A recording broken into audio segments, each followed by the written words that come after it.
Well, they can't all be winners.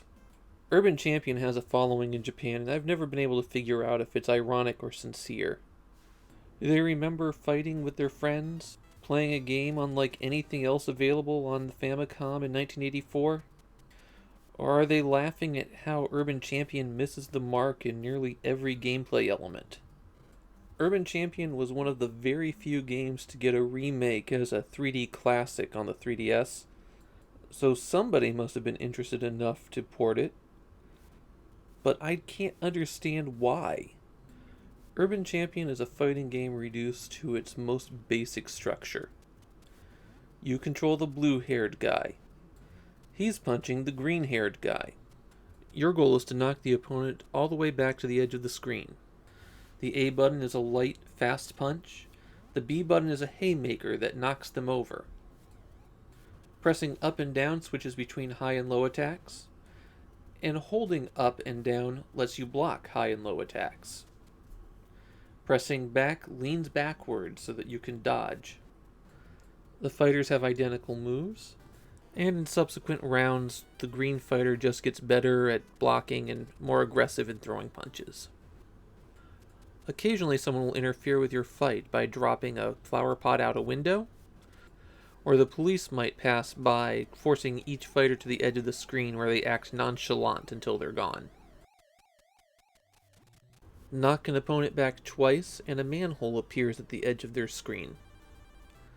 Knock the opponent into the manhole to win the fight and be showered with adulation, or get knocked into your manhole to get a game over. If time runs out in a round, the police show up and haul off whichever fighter was closer to the edge of the screen. The stamina meter at the bottom of the screen drops whenever you throw a punch or get hit. If it reaches 0, well, the manual doesn't tell you what happens when it reaches 0. I found a fact that claims that your fighter gets stunned for a second, but I didn't see that myself. As far as I can tell, the stamina reaching 0 doesn't do anything. The combat in Urban Champion also has a problem. A successful hit with a haymaker is worth way more than a successful hit with a standard punch. When the haymaker connects, you get that huge knockback and have time to advance. On top of that, it's possible to time things so that as the enemy approaches, you just hit them with another haymaker. So it's relatively easy to get them into a rhythm where you can just knock them down, step close, knock them down, step close, until they're off the edge of the screen. It is technically possible to beat Urban Champion. Kind of. After 140 rounds, the wins marker in the lower right-hand corner changes to just read Champion. Perhaps the most annoying feature in Urban Champion are the police.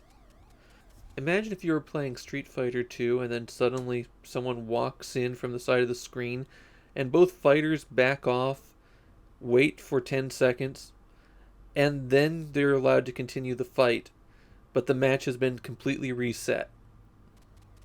Just stopping gameplay would be bad enough, but resetting the match? That's outright bad design. Urban Champion is something of a rarity at this point in the Famicom's lifespan. There are no 8-bit follow-ups or successors to it.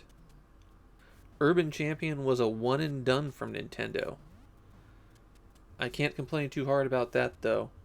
Urban Champion is easily the worst of Nintendo's Famicom games. We will see worse games as we go through the library, but this is the bottom of Nintendo's barrel.